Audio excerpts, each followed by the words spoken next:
just thankful for all the people that showed up tonight and honoring Charlie Kirk and for all the work that Chris and Kelly put into this. So just give them a huge round of applause. And for yourself for coming, all the young people speaking up, being willing to speak openly and publicly about what we believe in as a result of the assassination of Charlie Kirk. It's really sad, and we should take this to heart, and I mean this, right? That he got shot speaking truth because a lot of us were unwilling to do so in the public sphere. Like, that's the reality. They could go after him because he was one of the only people publicly saying all the things that we believe, most of the things that we believe, right? Not everybody, I don't agree with him on absolutely everything, but if we were all out there speaking, something like this wouldn't have happened. And it's not to condemn people, but it's a reality. It's something that I've grappled with myself, and I feel like it's worth mentioning. But because of what has happened to him, I think that's changed, right? I think people are willing to speak up and stand for what they believe, regardless of the consequences. And one of the things in the wake of Charlie Kirk's assassination that I immediately I was thinking, like, the day that it happened. I remember where I was. I think everybody probably does, when they found out what happened. And the rest of the day I spent largely on the phone talking to a number of people who were dealing with what had happened. And one of the things that immediately became clear to me is that this is where Charlie Kirk's life was always headed. Like, when he was here in, as Leland said, I mean, one of the last places that he spoke publicly was here in Maine. When he was here, I remember being at that event and thinking, as it was happening, that because of this truth that he's speaking about, things that our culture doesn't want us to speak truth about, right? I remember thinking I could watch him be assassinated today. I thought this multiple times throughout, and we had really good security. It was indoors, a limited number of people, and so it was really highly unlikely that something like that could happen. But I knew that because of the truth that he was speaking, the vitriol that the left has for speaking truth on those issues, that this was a real possibility. And talking to Dominic from Dunegrass, who hosted, that's where Charlie Kirk was, who had spoken with him afterwards, is one of the comments that they'd made about security was they wanted to have more security, like a metal detector, and Charlie Kirk basically was like, no, I have my own private security, I do this. I know that I know that this is a risk, but ultimately I know where I'm going, and if it's my time to go, it's my time to go. And so he knew that this was a possibility, and he did it because he believed that our country was worth it, that saving our country, and obviously he was grounded in his faith, and knew where he was going, and that was also, like, obviously he wanted to be remembered for courage for his faith. I think we've probably all seen that clip at this point. But he knew where he was going, he knew what the possibility was, and he did it willingly because he believed that we were worth it, that the United States of America was worth it. We need to honor that. There's the quote from that Jesus says, and by the way, I don't think Charlie Kirk was Jesus, right? He didn't rise again, and he wasn't perfect. He made some mistakes, and I've had some friends send me the clips of some of the things he said that he shouldn't have said. But he was one of the best people, I think, that lived during my lifetime, I'll say. But the quote that Jesus said is, greater love has no man in this than to lay down his life for his friends. I can't remember exactly where that is, but that's Jesus from the Bible. Pastor Travis will tell you later if you want to know where it is. But ultimately, Charlie did what he did because he believed that it was worth it. And so, a couple of years ago, I got involved in politics and initially discovered Charlie Kirk. And initially, I was like, this guy's like he's Christian and political, which was initially I'm kind of like, I don't really know. A lot of times people use Christianity as a political ploy to be able to get people to vote for them. So I was a little skeptical when I first discovered him. But over time, I began to see that, no, this is a genuine faith, and it's a genuine faith that had moved him into politics, which, by the way, is also how I came into the political realm.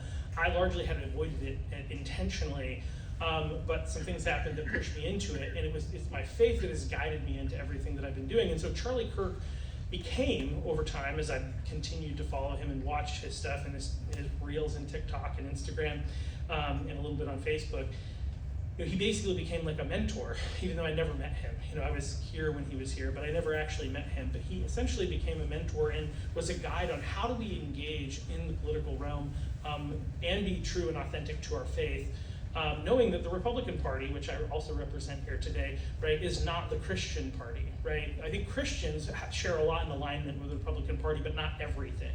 And you can be part of the Republican Party and not be a Christian. So even though this is an event focused on Charlie Kirk, this is also like the Republicans, and you're still welcome. Like if you're not a Christian, I think Charlie would encourage you to seriously consider that, and so I will as well. But ultimately, you're welcome. The Republican Party is bigger than just the church, but I do hope that more Christians engage in the political realm as a result of this. I know that I haven't said anything about going to the memorial yet, which is why Chris wanted me to speak. So I should probably go there. But Charlie really impacted my life very substantially, so that like I was like devastated. I was actually in a fog, I would say, between his assassination and going to the memorial. And what became clear to me very quickly is that like I should do this. Somebody else mentioned that they were going to go, and I hadn't even thought of that. I was just sitting there in devastation. Somebody said you should go, or they were going to go, and I was like, I'll have to think about it. Then I found out when it was, figured out I could, it wasn't too much to buy a ticket, and so I made the decision and talked it over with my wife about whether or not it makes financial sense and things like that, and decided it was kind of one of those things where like, when else am I going to get an opportunity like this? And I hate to say that something related to the assassination of Charlie Kirk is an opportunity, but that is the reality. Going there, and I had to be there at 4 o'clock in the morning to be able to get seats, because there, again, as they said, there were 300,000 people there, and they only had about 60,000 actually make it into the building. And so I got there at 4 o'clock in the morning, stood in line, and I wasn't sure I was going to make it. I remember I was really close to, because like, there were a ton of people there, as I just said, but when I was almost into the building, just how I was like, I think I'm not going to make it. I think it's going to fill up before I get there. But fortunately, I got through security and got in, and I got up in the nosebleed seats and was able to watch. And I think one of the things that was fascinating to me is obviously this was publicized. And I was thinking to myself, when was the last time was the gospel so clearly articulated so many times on our airwaves? Amen. And I think even if you're not a Christian, right, like this is substantial, because if you're not a Christian, you should still believe in freedom of religion in the United States of America, right? But Christianity has largely been sidelined. They'll allow any other faith to be in the public sphere, but if it's Christianity, it's only there if they're making fun of it.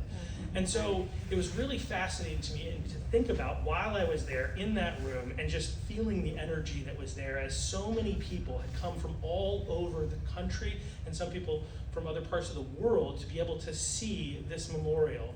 The worship leaders that were there, and hearing just about there were a couple of people who spoke that I don't think faith was really one of the things that they mentioned, but the vast majority of the people were talking about and remembering Charlie for what was at the core of why he did everything that he did, which was his faith. And so being in that room and hearing all that, and it was all culminated in Erica Kirk. And I remember when she made the comment, just being in the room, and I think there were a number of us that were just in awe. They were in shock. We're like, what did she say? When she made the decision, when she publicly forgave the person who assassinated her husband. And like just in that moment, just the power of like what was going on. It just, it's hard to put into words like what it felt like to be there. But it was just a really incredible experience. I met some really great people. And one of the things that's been talked about a little bit is a thing that our culture and our church is going to have to deal with. And there are a lot of churches, not just here, but I talked with some people there, who are unwilling to label Charlie Kirk as a martyr, unwilling to talk about Charlie Kirk in their services. And I think that there's going to be a dividing that's going to happen in our culture, because there are a lot of people in our churches who knew who Charlie Kirk was and are devastated by this, and they keep going back to it and looking at it. And if they're going to a church that's unwilling to talk about this, there's a really good chance that they're going to go to another church. And on the other side, there are a lot of people, because of Charlie, that are thinking about church and considering going to churches, and they're not going to be interested in a church that's not willing to speak all the truth, but is afraid to speak about the truth that impacts politics. And so it's going to be really interesting. But that was one of the things that kind of came out of that, is I think a lot of people, are still afraid to speak truth, and are still afraid because of the fact that Charlie Kirk was so closely associated with Donald Trump. So anyway, I've probably spoken too much already. This has been a long, I'm not the most exciting of the speakers. I don't have the accent or the energy that Grace has, and the other people who spoke as well. But I'm just really encouraged to see all you here. And the kind of the question is like, what's next? Okay, we've all been motivated, we're all happy, what's next? Well, next is we have to get involved, right? And so, how to get involved. There's so many different ways. And I know that there's some resources in your handout here with a lot of different things to take a look at. But what I would say is speak up and speak out. That's number one. Be open about who you are and what you believe. Engage in civil discourse. Okay, when Charlie was assassinated, it was not the end of civil discourse. We need to continue his legacy because that's the only way that we can help change hearts and minds by having conversations with people who disagree with us, friends, family, and anyone who will engage with us. Run for office, join your Republican city committee, join Turning Point, join the college Republicans or the young Republicans if you're not in college and you're looking for a place. Volunteer to help with campaigns, go door to door, make phone calls, share content in social media. By the way, that's really easy.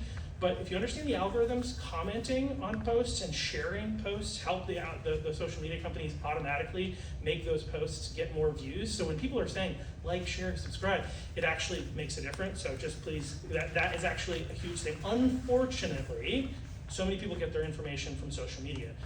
Fortunately, it's also one of the only places you can find truth because the globalists control the mainstream media.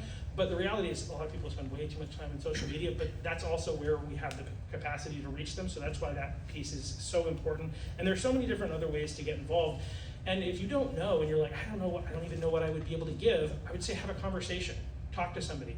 There are a lot of different ways that I've found that people have skills and abilities that are useful and helpful that I never would have thought to mention up in front of a room until I had a conversation and I got to know them. So there are a ton of different ways to get involved. So I would really highly encourage you to do that. Aside from all that, we're going to say things that are coming up. As Chris had mentioned, obviously there's an election coming up on November 25th, November 4th, 2025, November 4th.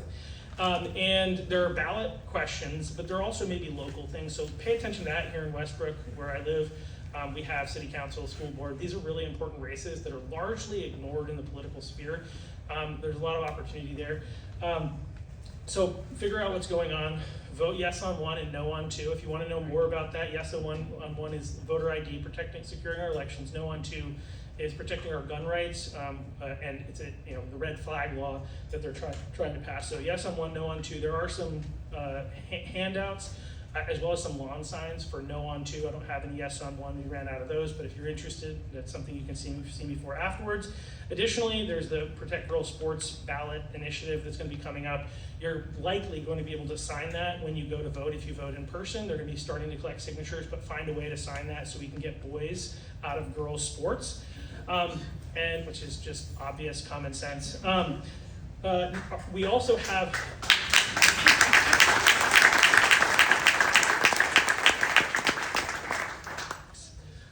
it's funny that I should get a clap for saying something that's just so obvious, but I appreciate it. So upcoming meetings. So November, we've got a November meeting of the Cumberland County Republican Committee, and we'd love to have you there. We're trying to grow that movement so that we can actually change our world. You wouldn't believe how impactful one or two people even can be in helping give us more resources to be able to change our state. We have to make a difference here. We have to win in 2026. Both gubernatorial candidates here tonight, I think, would agree. We need to win more than just the governor's race, but we need to win that race. And so we need your help. So show up, get involved. Then we have a couple of other things coming up.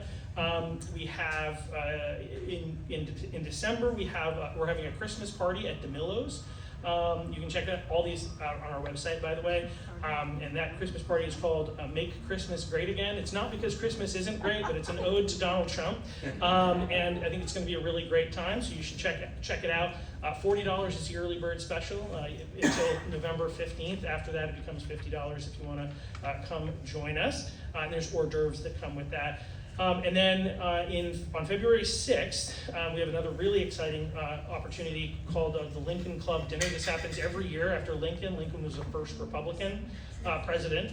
And our keynote speaker is Senator Susan Collins. And we're gonna have a lot of gubernatorial candidates and a number of other things, so be on the lookout for that. If you haven't already, go to ccrcme.com and subscribe for our newsletter, and you can also see all the events that we have coming up there at any time.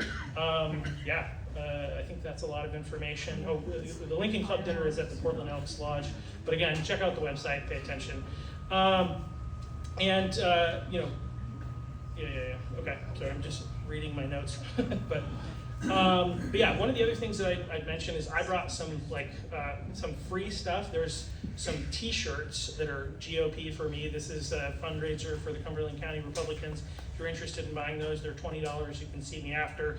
There's also some free stuff, a couple of fun bumper stickers, and some stuff related to No On Too. So again, check out that. And again, thanks to everybody who helped put this night on, especially to Chris and Kelly and all the speakers who came, and Calvary Chapel for bringing us here. So allowing us to use your space. So Tracy, if you want to go ahead and this will conclude the meeting. We're going to sing a song together as we leave. So.